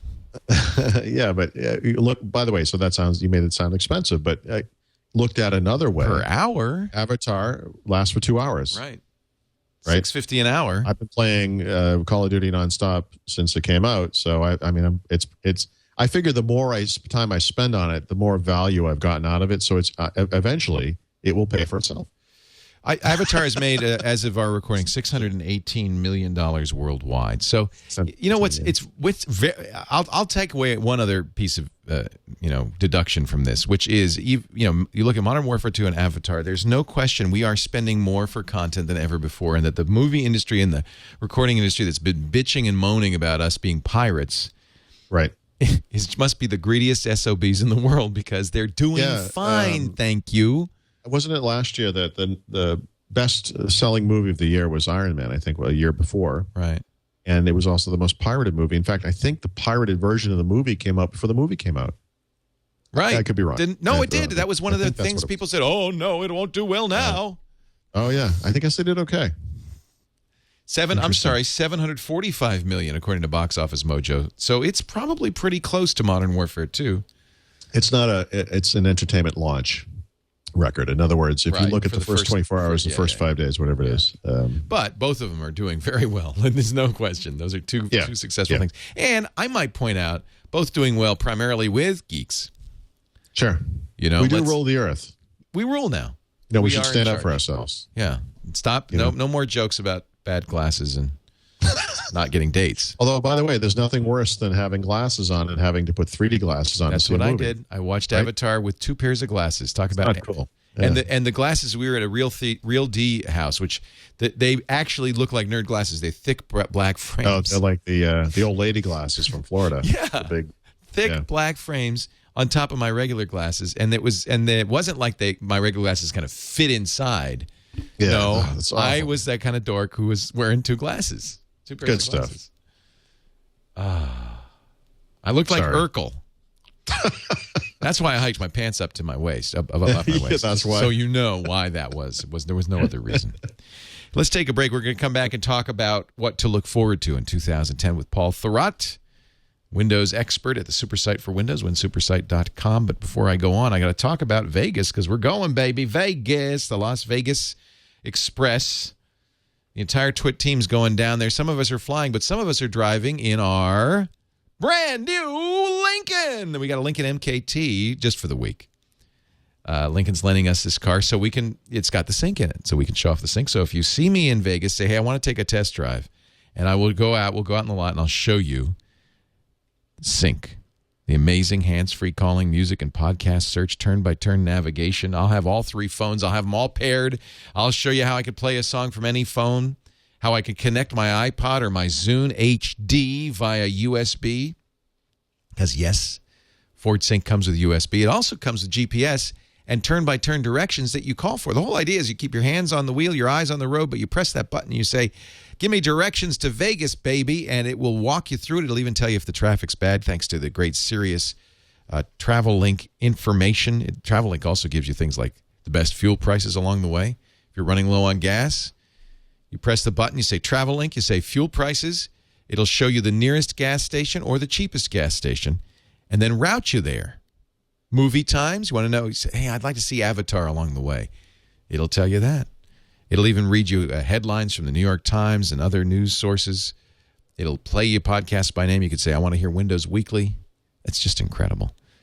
We'll be there, and I hope you'll join us. We're bringing the whole gang. Paul's going to be there, Dick DiBartolo, Ryan Shrout from PC Perspective, Ryan Block from GDGT will be joining us. Dr. Kiki and I will be going to the parties together, and it's just going to be a blast. January 6th through 10th. You can watch live at live.twit.tv. We'll be doing it Wednesday and Thursday evening, and then all day Friday, Saturday, and Sunday. And, of course, we have a new Twit Live at CES Podcast. You can download the audio and the video directly from the Zune Store or your iTunes Store. It's going to be a lot of fun, and we do really thank Sync for helping us get our gear to Vegas and back safely and sponsoring our entire trip, making it possible. If you want to know more about Sync, just go to syncmyride.com. That's the Ford Sync site, the site for Sync owners. Sync, S-Y-N-C, myride.com. And they've got videos there and stuff to explain how it works and all that stuff. syncmyride.com. All right, Paul, let's take a look now. Let's go back to 2010 and what we're looking forward to in the year to come. I can tell you there's 2 big announcements coming up next month that everybody's excited about. Looks like the Nexus 1 phone from Google is going to be out January 5th. And it seems pretty clear from rumors that the iPad or the Slate, whatever, the tablet from Apple is going to come out. Whatever it's called. January 26th. And whatever it is, right? I think that's an interesting bit of the It could mystery. be a book reader. It could be an entertainment device. We don't know.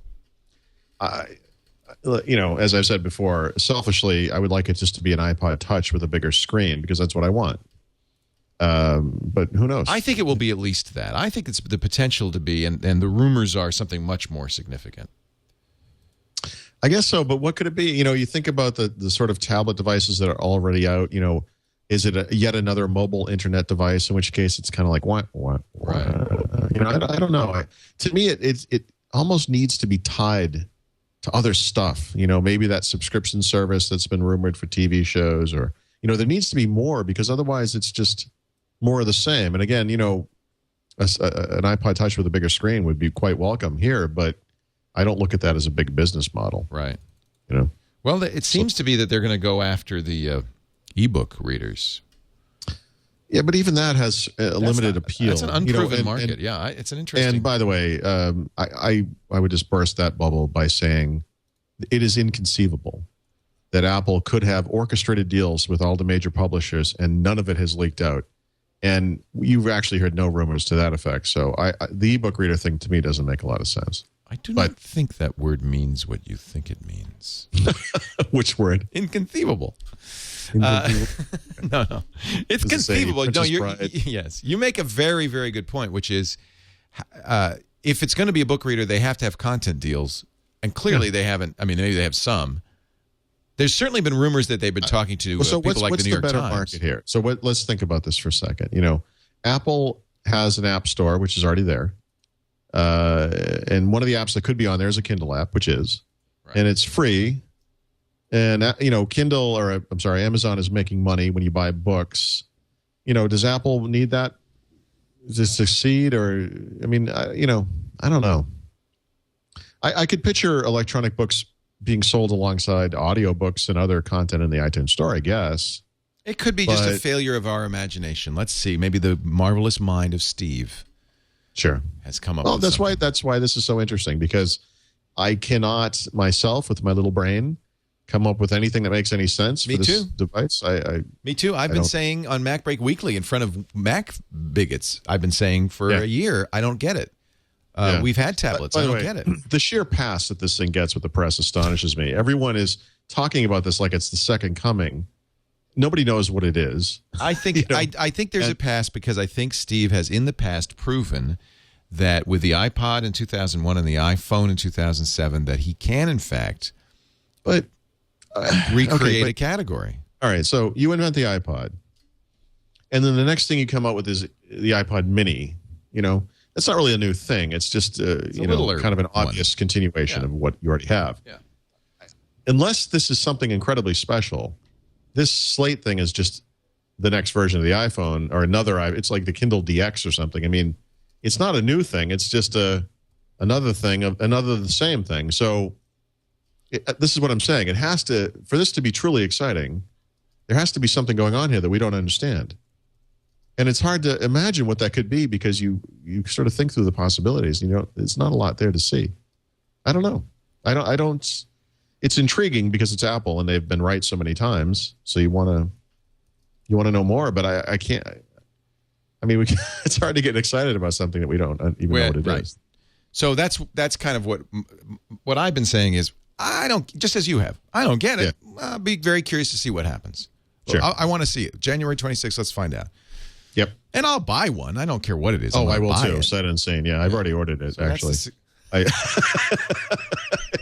couldn't care less what it is. No, but we need to separate. You and I are different. Our stupidity, our internal stupidities, with maybe the advice we would give other people. Right. Right. I mean, I subscribe to MobileMe.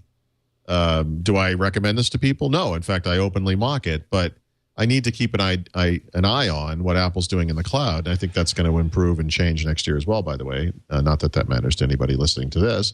But it's just because I do it doesn't, Right. I mean, I don't recommend that. I don't write that on, I have a page on my site, what I use. I don't mention that because I don't want people to think that I'm recommending it. I don't recommend it. All right. Windows Mobile 7, finally. Yeah. This year. Right. So in March, there might be a little bit of this at CES. I guess not. I was just talking to someone from Microsoft about what we can expect at CES, and maybe there won't be a lot of Windows Mobile 7 stuff there. But in March, at least, at the Mix conference, also in Vegas, Microsoft, I think, is finally going to unveil a lot of information about Windows Mobile 7. And I think this is make or break time for this product because, let's face it, they're already 2 years behind the iPhone. So despite having been in the market for, 10 years, this is something they need to fix, and it needs to happen now. It needed to happen 3 months ago. So this is the year for Windows Mobile 7. We'll see what happens. And we know for sure it'll come out? Yeah. Well, that's what they've said. Yeah, by the end of the year. By the end of the year. All right. Yeah, it is kind of the last gasp. And in a way, they may benefit by having not having put it out yet. Maybe they can watch and learn and listen and do something. I think they've watched and learned and listened too much as it is. Frankly, I see what you're saying. Yeah. Yeah, they're late. How about Windows Live? Any so it's been kind of a quiet year for Windows Live, right? A year ago, they came out with what they call Wave 3, the third major version of the Essentials applications and also the online services. And then we really haven't heard much. There's been, Bing is sort of on the side of it. You've got Windows Live Movie Maker, which was finally finalized later in the year and all that. But these apps are all scheduled for a major makeover, including, the ribbon user interface that we've seen in some Windows 7 apps and in Office 2010 and all that. So, Office 2010 per our earlier discussion. But, again, not a lot of information. So I don't know when it's happening, and I guess I expect it later rather than sooner. There's not been a lot of buzz about it. Some minor things here and there. But, again, this is an area where Microsoft needs to move a lot more quickly. Supposedly, that was the point of this Windows Live stuff. It allows them to innovate more quickly, but, it's been pretty quiet. And I'd like to see some information about it. I'd like to know what's going on there because they, again, the cloud is an important aspect of their strategy, and I think they need to get going on that. But we'll definitely hear something and probably see a Wave 4 release sometime in 2010. I'm never going to get used to that. 2010. 2010. 2010. I've been using Office 2010. Yes. Is it normal that every time, because I did the, you're laughing. I already know whatever you're going to say, the answer is going to be, no, that's not normal. Go ahead. I can't wait to hear this one. So I'm doing that. What do they call it? The download and run? Yeah, click to run. Click to run. Yeah. And every time I launch Outlook, every time it says downloading Outlook. Oh, really? That can't be right. I've gotten an email or two like that, and I've not seen that. Okay, so something's wrong. The solution, by the way, is not to run Outlook. But whoa, I didn't even think of that. You heard it here first. Here's what happened. I had Office 2007, whatever the last one was, on there. And it couldn't... 2007. 2007. Office 7 on that. And I couldn't uninstall it. I tried to uninstall it, and I couldn't. So probably there's traces of it left. And then because I thought I'd use the beta. Yeah, that could be it. Although, I don't know. The click-to-run version is supposed to exist side by side. I know, except for Outlook. Outlook is the one where everybody says, some weirdnesses with Outlook. Yeah, you don't want to have both versions of Outlook. So maybe that's what it is. But I do love the click-to-run. But it should download components as needed, but once it's downloaded them, it doesn't ask again. It's not supposed to, but again, I have not seen that myself. I do run this as well, but I have heard that from some people. So, yeah, I'm not sure. I guess the alternative would be to uninstall that and download the other version. Right, the non-click-to-run version. Maybe they'll do that. And install it locally. It's, a couple hundred megabytes. Right. No big deal. Yeah.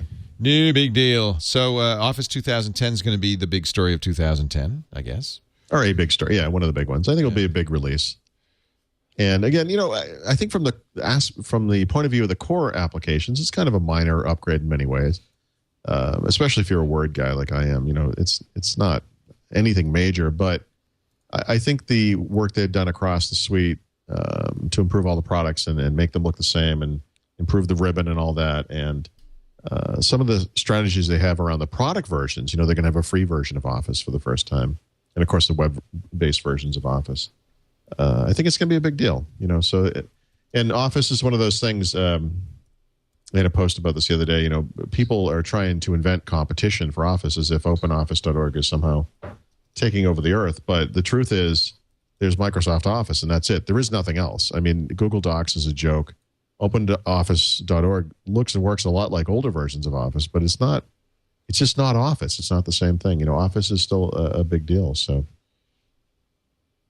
It's obviously it's something I use every single day, but it is one of those things. I mean, I've never ever questioned using this or wanted to use something else. It's a great product. And the 2010 version is fantastic. Yeah, I'm excited. How about this was something Microsoft showed. You know what I'm talking about at E3. You got a lot of attention, some mocking, but mostly interest. And then nothing. And every once in a while, people bring up Project Natal. Right. You know what I love about Project Natal? What? Is every once in a while, Microsoft will bring someone in and let them play a game with it. And then they'll come out and be like, oh, my God, it really works. And, they freak out. And what those people don't understand is that they have not used Project Natal as an Xbox controller. They've used it in a controlled environment to play a single game or maybe a handful of things. Well, that was the complaint. It's not the same thing. Yeah. It's just not the same thing. Right. And it reminds me of that. We've told the story before, but the very first time I talked to the Xbox guys about the 360, and they showed me the two Power Macs, this humongous desktop computers, right? Side by side, linked with cables. That was the development system for the Xbox 360. And wired to it was a wired version of the Xbox 360 controller. And they had just announced what the form factor was going to look at. Remember the goofy web event with the Frodo guy from Elijah Wood hosted it or whatever? They had just done that. The Frodo guy. And so they had the shell. They had the plastic shell. Right. And so the very first thing I looked at, I said to them was, okay, so your development system is in two computers the size of a Volkswagen Bug, and you're going to somehow fit it into this little plastic box. I don't get it. How's that going to work? And they said, oh, no, we got guys. They know this stuff. No problem. And, of course, what followed was several years of the most unreliable consumer electronics product ever made, the worst product recall, the most expensive product recall in consumer electronics history. And now you believe, whoever you are, that this Project Natal thing, you believe this thing. Do you really? Really? Well, that's going to be funny. So the product that has no name and has no release date, maybe it comes out in 2010. Maybe it does. I don't know. I would expect to see some demo of it at CES. And if I understand the naive nature of the bloggers and other people who cover this industry, we'll all golf clap it and proclaim it the next big thing. But, I don't know. I don't trust them. I don't know. Let's see. Certainly, it's not going to take over anything. It's not. We're not going to be playing a future version of Call of Duty where we're running in place on a mat and mock throwing grenades in the air. And I don't want to do that. No, it's too much work. I want to use the controller. Right. It's interesting because there are some who say that is the interface on the new Apple tablet. It's got a camera on the front, and you will be gesturing to it. Gesturing. I got some gestures for those people. Oh no! We'll head in those ways. I mean, we'll head. I don't know the Minority Report thing. Where you slide things around. They did I told that you in my Minority Avatar Report. Too. My Minority Report pet peeve, right? If you watch this movie, they do that thing, and like you're doing, they move stuff around in real time. Yeah. And then Tom Cruise needs a file that some other guy has, yeah. And they have to put it into it's basically a USB card, and then carries it over to Tom Cruise's computer. Oh. Plugs it into his computer, and then he can access the file. I'm so disappointed. And I'm thinking to myself, come on, you've envisioned this incredible future world. You don't have a wireless network. You still have SneakerNet. You don't have peer-to-peer networking. It doesn't occur here. I've had the Tom Cruise thing for quite a while. Watch, here we go. Whoa. You know what made that work was the yellow sponge. That's nice. Look at that. I can scrub. There we go. Oh, that's nice. Yeah, see? It's not magic. No, it's not magic. It's just, It's like magic. It's hey, Tim Allen had it on Home Improvement. All this is it's like an homage to the video toaster. More than an homage. It's actually the video toaster. Yeah. Just clean up that window there. Okay, all clean. Windows 7 SP1, will that be out there? So not a lot of people know about this or talking about it, whatever. But you can expect the Service Pack 1 exactly a year after the initial version shipped. And the only question is whether there'll be new features. I think, and I would also remind people that the Service Pack applies to the server as well. So there'll be different things going on the server side and on the client side. But yeah, you can expect Service Pack 1 in late 2010. Definitely. It will be a roll-up, though, not anything big and different. Well, we don't know. We don't know. That I don't know. We don't know. New features, who knows? So I think the story of 2009 is obviously in PC hardware was netbooks. Yep. In 2010, is the netbook going to continue? Is it? Are people going to finally get fed up with these cheap, crappy PCs? What's the story with netbooks? You think? I can speaking from personal experience only, I can say I have a netbook and I really enjoy it. I love it. You love your netbook. More often than not, if we're going to be watching TV and hanging out on the couch or whatever, that's what you have in your lap. I'll bring that one over. Yeah. I like it. Yeah. It's a neat little computer.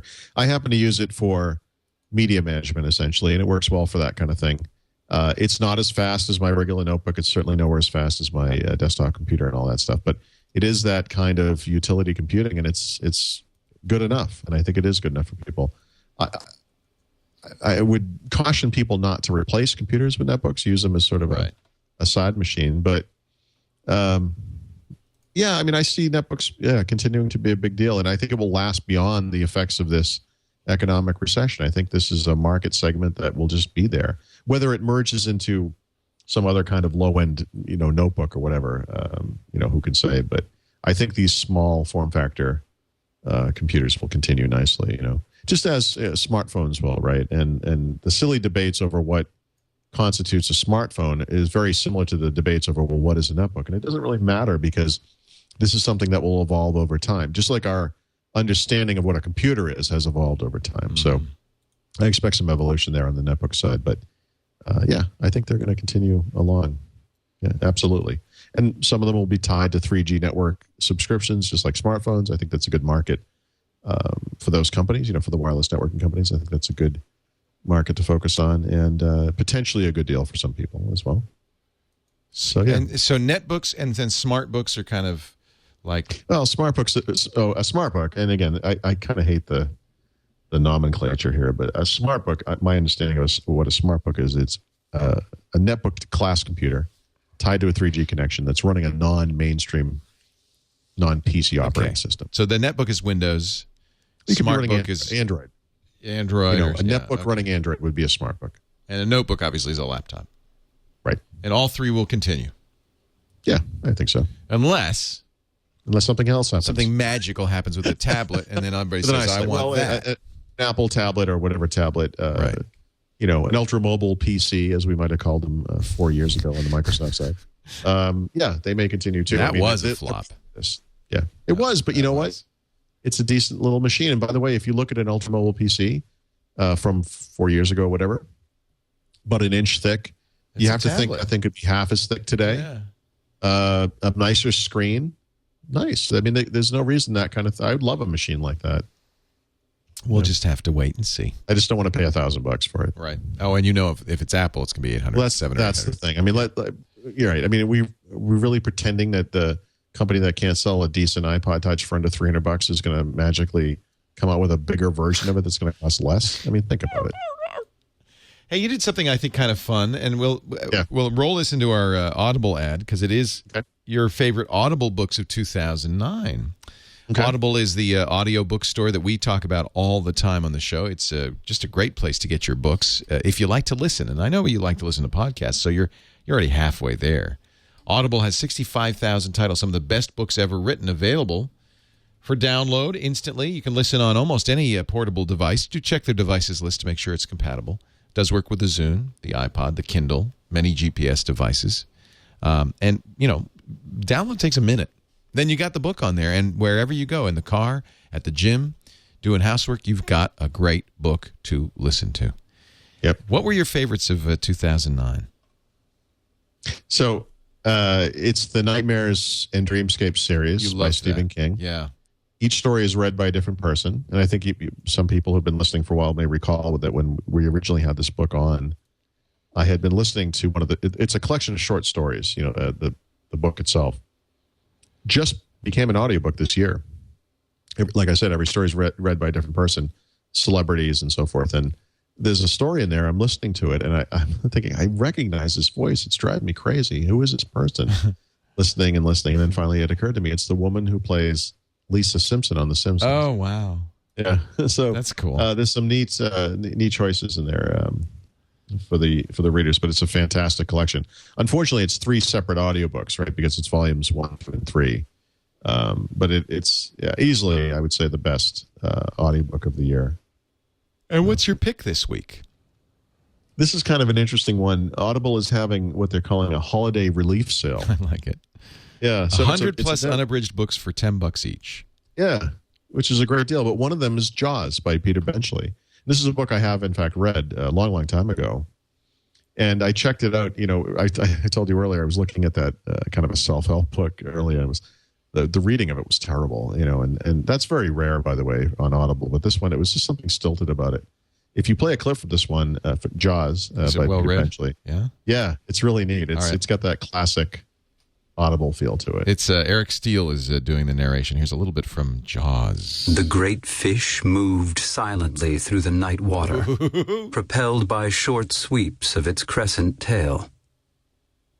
The mouth was open just enough to permit a rush of water over the gills. There was little other motion.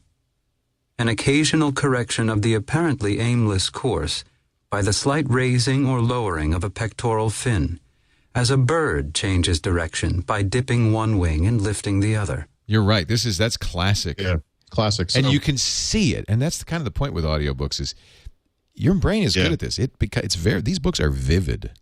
Yeah, so this is a good one. And if you're not a subscriber, this would be a great way to start. If you are a subscriber, I'd just point out it's $9.99. It's a great price for that. So yeah, well, and you can get it free too. If you go to audible.com/windows, you'll sign up for the gold account. That gives you a book a month. Mm-hmm. The subscription is the best way to do it. They do have these sales all the time, so you can always just buy a book here, a book there. But I subscribe. I have a 2-book-a-month subscription, but you can get the 1 book a month by going to audible.com/windows. The first book is free and yours to keep You can cancel at any time. So, yeah, I mean, don't be deceived by if this is the book you want, get it. It's 9 hours, 37 minutes. I think this would be a great first audiobook, great way to introduce you to the genre. And if this is the kind of book you love, and I know it is for Paul and me, we love these kinds of suspense and thrillers, this would be a great choice. I've never read the book. I've only seen the movie, so I'm definitely getting this one. Audible.com/Windows. We thank them for their support of Windows Weekly. And now, Paul, how about, since we're talking about the best, how about your favorite tip of 2009? Right. So I picked two because I couldn't really decide. One is very recent. It might be, I think it was from this past week, but it's that invisible hand add-on for IE. Yeah, you know what? Everybody, I got so much positive feedback on that. Yeah, People love that. It's awesome. And if you happen, I haven't installed it in IE or Firefox, but in Chrome, which is what I've been using lately, there's no UI at all until you need it, right? It's that way in Firefox, too. I forgot I installed it, and I was on an Amazon page, and it all just said, oh, this is the best price, by the way.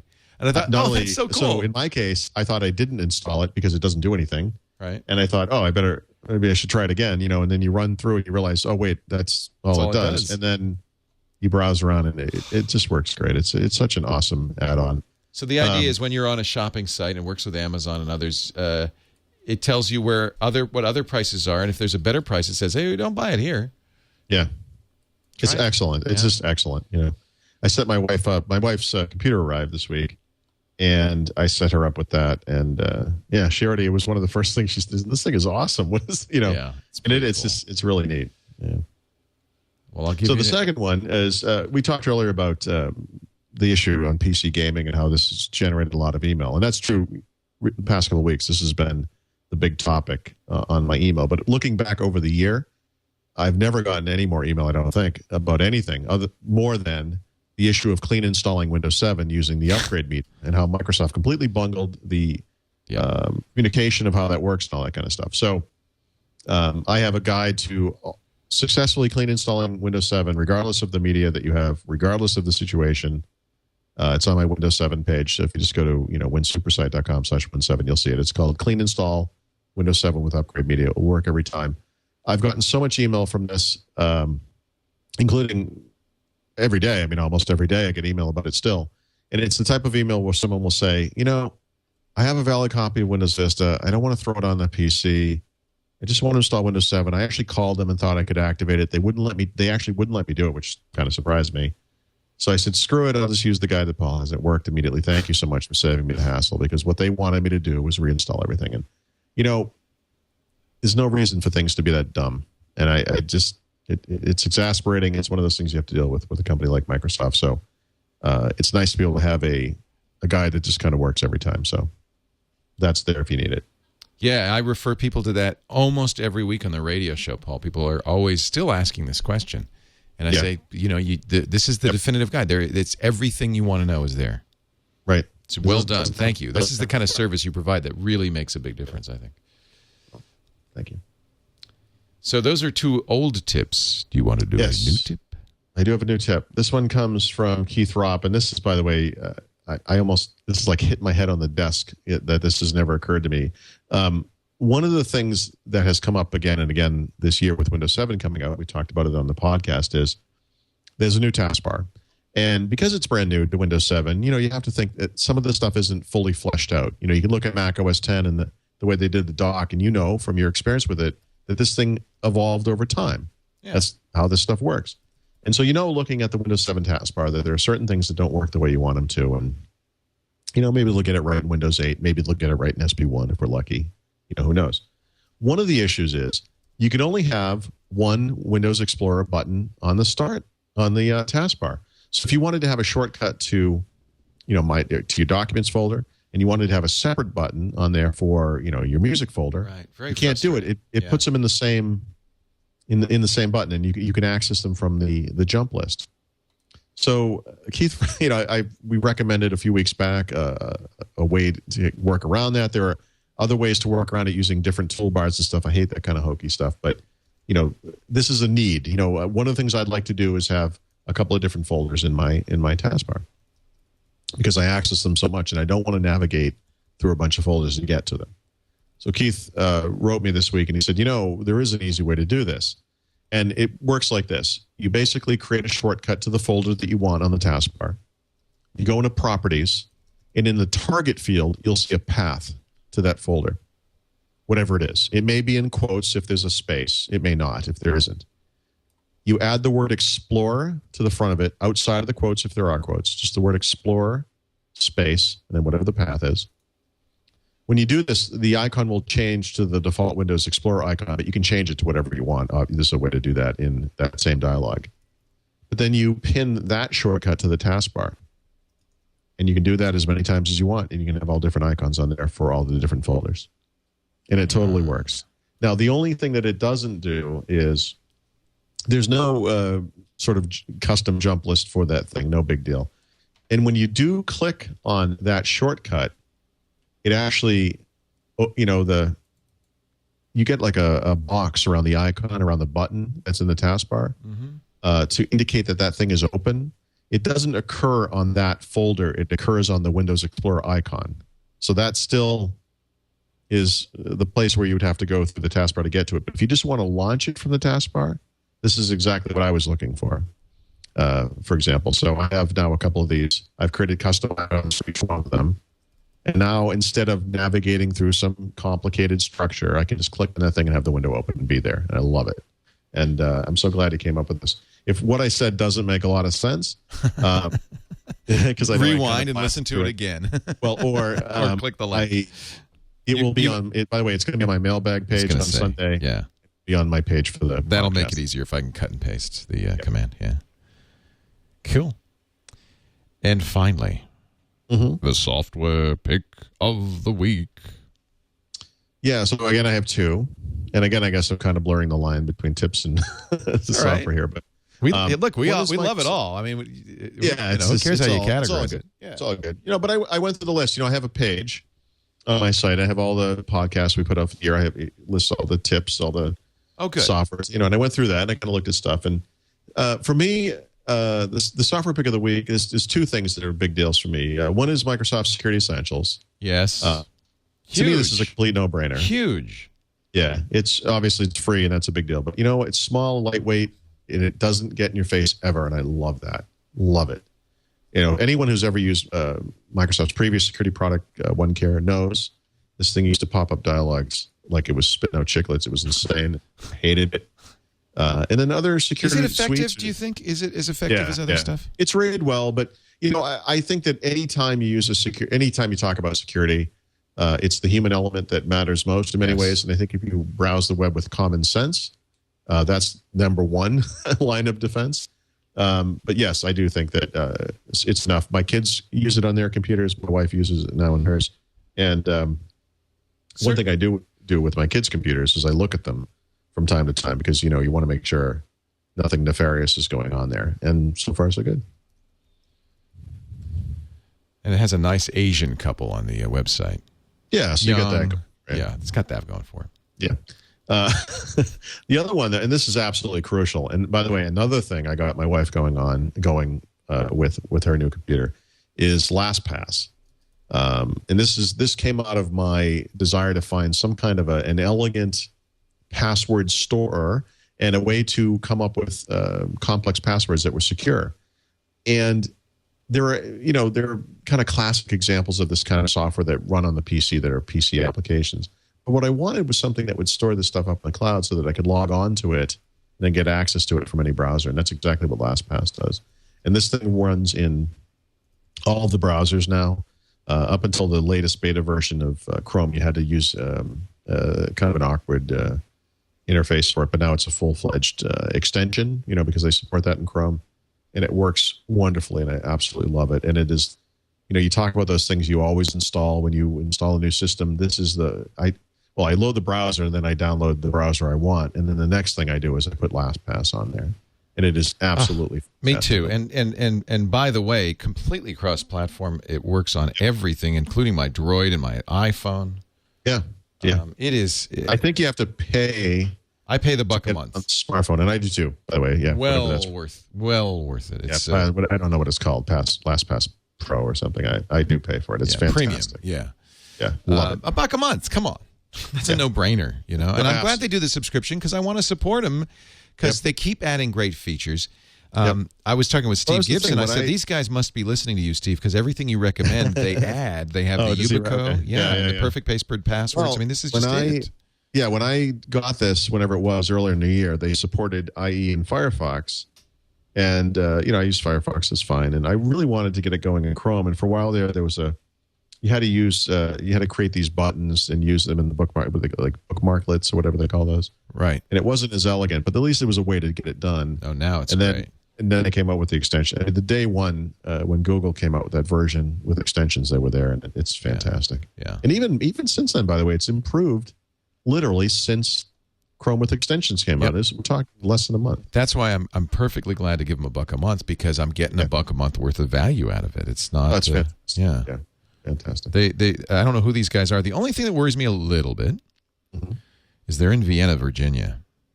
Yeah. Just down the road from the NSA. Actually, you know why that's a problem? Because that's actually very close to where Raphael lives. Ah, maybe it is Raphael. And speaking of people you can't trust with your personal data. Yeah, man, that guy's a hacker. Hacker, man. Yeah. No, these guys are really, really sharp and have done a very, very good job and clearly know what they're doing, which is kind of neat because they're geeks. And you can tell as they add the features that this is not... I mean, it works for Mom, but it's not just for Mom. It's for you and me. They put features in that hardcore security geeks you can use. I listen, as we increase our reliance on the cloud and so forth, this kind of thing is absolutely critical. And you can't be using ABC123 as your password. No. Twitter just banned that, by the way. Use the same exact password on every single site. Right. Which is what people typically do. And this because this thing allows you to create long, secure passwords, and then you don't have to worry about what they are. You don't have to know. Right. It's fantastic. It's two for again, though. You got another pick. I do. So this week's software pick it's called the Win7 library tool. It was recommended to me by someone whose name I cannot pronounce. So if you can see it there, unless Lars. Sure, whatever you say. You can give it a shot if you'd like. Lars Eivind Bjortvedt. There you go. Hello, Lars Eivind Bjortvedt. Thank you for your very nice contribution. Right. So why is this important? One of the cool things about Windows 7 libraries is that you can aggregate content from different computers on your network, but they have to be running the latest version of Windows Search, right? So if you want to do this with Windows Home Server, one of the features in Windows Home Server PP3 is the integration with Windows Search 4.0 that allows you to aggregate content from your home server down to your Windows 7 based PCs. Okay, fine. But what if you're accessing a network attached storage that's not running Windows and there is no way to upgrade that thing to Windows Search 4.0 because it's running Linux or some proprietary thing? So what this add-on does is it allows you to add non-Windows NAS locations to your Windows 7 libraries. Because a lot of people have network attached storage, right? They come with these little boxes. It's like a hard drive that, instead of connecting with a USB cable, it connects with a network Ethernet cable to your home network, but you can't use it through Windows 7 libraries, which kind of stinks. So a little utility here that allows you to overcome that limitation. A classic kind of add-on for Windows if you need it. So it's a great little solution. I'll have to try it, yeah. And it looks like it's free. Yeah, I think it's one of those donateware type of thing. Give me a beer if you like me. Yeah. Paul, we've come to the end of a very interesting Windows 7, our New Year's edition. As we must. As we must. All good things come to an end. We're going to let you go out. It's New Year's Eve as we record this. You're going to a party. So we don't go out. We do fondue tonight. Oh, that's a great tradition. Yeah, and champagne with our friends. So. Oh, what fun. I might want to do that myself. You should. Stick a fork in it for me, would you? It's kind of a... I don't know what you call that thing we use. It's like a tine of some sort, with a little, It's a fondue fork. What do you need another name for it? Isn't that what it is? Well, I don't know. Let's look it up on Wikipedia. If only there was some... I told you that my son, as a very small child, said, I wish there was some place you could go and you could ask it a question and you would just find out the answer. You're right, though, because the Swiss will never settle for, fork. Yeah. So it's going to have an IKEA the fondue pot is called the caquelon. Yeah. It's over a small burner, which is called a réchaud. These are all very French words. Diners use forks to dip bits of food, most often bread, into the warm semi-liquid sauce. But it says fork. It says fork. So for all these silly terms you just said, they actually use the word fork. Apparently. What do you, are you a cheese or meat or chocolate? We do three. So it's cheese to start with bread, and then oil with different forms of meat and all kinds of sauces. And then at the end, you do fruit with chocolate. You have a triple fondue thing. It's a triple threat. That's right. You're a triple fondue threat. Yep. We don't eat this every week. It turns out it's not very healthy. No, really. So dipping bread in cheese and then meat in oil and then fruit and chocolate, that's not considered... there's fruit. There's fruit. We lube it up with champagne as well. You have to... That's going to make sure it just doesn't poison. Yeah. You don't want it getting stuck in your intestines. Do you... Now, I'm curious. This fondue set that you have, is this a wedding gift? Have you had it for many years? We've had it for a long, long time. Is it burnt orange? I see where you're going with this, and no, it's not. Is it avocado it's not green? From the set of the Brady Bunch. It's not. Oh darn! It doesn't have flowers on it. Does it have the Swiss flag on it? A little red cross. No. It's stainless steel, and then there's the part that's. It's like a porcelain part. That's your cacalan. Yeah, your porcelain cacalan. Yeah, it's black and. Oh, I'm getting hungry just thinking about that. I wish I were going to the Thurrott. I've been starving myself all day for this reason, right? Sounds wonderful. What we need is a vomitorium of sorts, so that we can eat more fondue. What? Oh God! It just never stops. Good thing we're nothing like the ancient Romans. Nothing like them. Emmentaler with a little kirsch. Yes, that's right. Yeah, sounds good. Yeah, it's really good. It is. It's awesome. It's not on my diet. Yeah. If I got fondue on my diet, it would be in a little, Dixie cup. Maybe I could hop on this machine behind me after we're done. Of course, then my heart would explode and I'd be dead. So maybe I'll do it too. The treadmill? Yeah. Yeah. Can you imagine that? Don't do that. Yeah. All right, Paul. Have a great time. Happy New Year. Thank you. All the best to you. We'll see you next week at CES for a very special Windows Weekly. See you then. Excellent show. Thank you, sir. What are you doing for New Year's? Are you? We're just going. We have neighbors up the hill. We live in a cul-de-sac where we know most of the people in the cul-de-sac, and the party seems to rotate around. So you don't have to drive. It's nice because you just walk over, and you can. And because they're uphill from us, when at the end of the party, I can roll downhill to my house. So it'll be really. It couldn't be more convenient, really. Yeah, that's good. Yeah, I plan to really just get wasted. Yeah, no, I'm tomorrow's going to be an unhappy day. There's no doubt about it. I've canceled all appointments. We have six bottles of champagne coming. I've told Frederick, hold my calls for the next 24 hours. All right, it's great to talk to you. Have a wonderful New Year. See you in Vegas. Okay. Bye-bye, Paul. Bye.